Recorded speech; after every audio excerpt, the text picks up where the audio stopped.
Here's exactly how the dollar index played out last week. Let's start with the weekly time frame. At the beginning of the week, price created a market structure shift right here. So it was obvious that price would most likely continue lower. But before that, price had left behind a weekly fair value gap, meaning price still had the potential to retrace into that area before continuing lower. Now, when we drop down to the daily time frame, the expectation was for price to first make a bullish move into that fair value gap before eventually pushing lower. And Monday confirmed that expectation.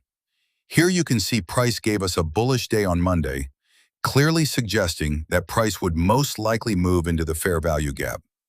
On Tuesday, price didn't really move much, but then on Wednesday, we got the clearest confirmation. Price swept the previous candle's low and closed back above it, giving us a candle sweep.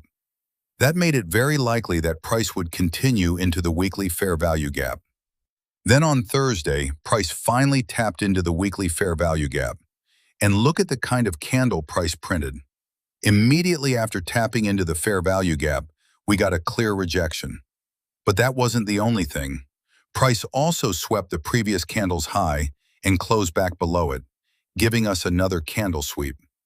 Now that price had reached the weekly fair value gap and given us that rejection, it became clear that Friday had a higher probability of being a bearish day.